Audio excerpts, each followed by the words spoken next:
상대로 전쟁을 걸어보지 못합니다. 미국 본토 전역이 우리의 핵 타격 사정권 안에 있으며 핵 단추가 내 사무실 책상 위에 항상 놓여 있다는 것. 이는 결코 위협이 아닌 현실임을 똑바로 알아야 합니다. 핵탄두들과 탄도로켓들을 대량 생산하여 실전 배치하는 사업에 박차를 가해 나갑니다.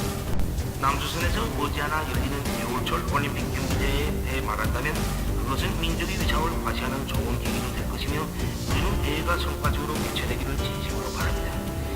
이러한 현지에서 우리는 대표단 파견을 포함하여 필요한 조치를 취할 여유가 있으면 이를 위해 북남 당국이 시급히 만날 수도 있을 것입니다.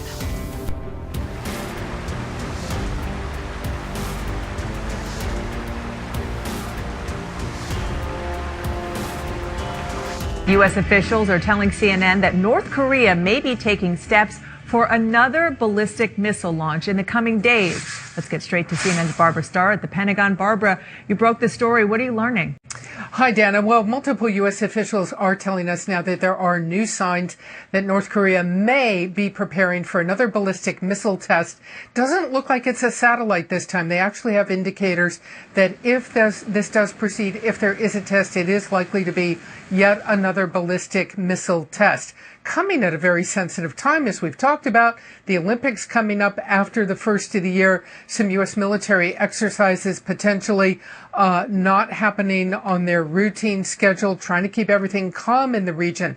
Earlier today, Defense Secretary James Mattis visited the press corps here in the Pentagon for a little end-of-the-year chat, and he was asked about all of this, and he talked about North Korea very broadly, very much on the no-drama page for the end of the year, very much emphasizing diplomacy buttressed by economic sanctions, because he wanted to make clear diplomacy is not just words, as he said, but they're going to really continue to press for real economic teeth in this. And of course, next month, Secretary of State Rex Tillerson travels to Vancouver, Canada to meet with allies for an international discussion about what may come next in North Korea.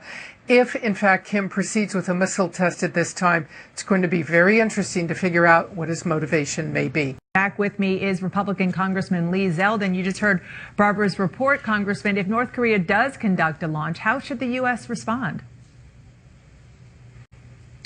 I don't know how much it's going to change. I mean, we've identified what our top options look like. They all involve China. We operate under the principle of DIME, diplomacy, information, military economics, and these are all concepts that they're interrelated. Where you want to have multilateral diplomacy, you need to ramp up economic pressure to make both of them work, to have a strong information campaign in North Korea, and also to have the military option on the table. It's all important. But the fact is, if we were to go down a list of all of the options here of how to deal with North Korea, the only good options that we come up with, they're going to involve China. So we just need to continue that particular aspect of the effort, as well as plan for the possibility of having the full range of conventional to unconventional options if we have to use the military option, but it absolutely has to be the last possible option to use. No question. You mentioned China. Obviously, this is something that the president has been working on for almost a year since he's been in office. And in fact, in this New York Times interview, he admitted that he has been softer on China on trade issues than he had planned.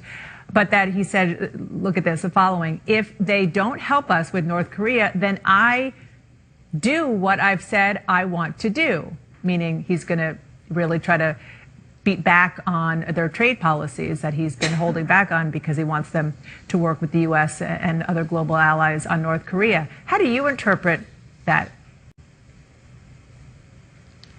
Yeah, that makes sense. That, you know, the president, when he was going through his campaign, and since he, on the economic front, has expressed a lot of concern for the trade interaction, the deficit that we face with China, the amount of debt that's owed, that he's brought up the currency front, the But you think IP, he's been right? He's been right to sort of aspect. pull back on that in the hopes that China is more aggressive on North Korea? Because as you've seen this week, the president has been publicly frustrated that he says China isn't complying with some of the UN sanctions on North Korea.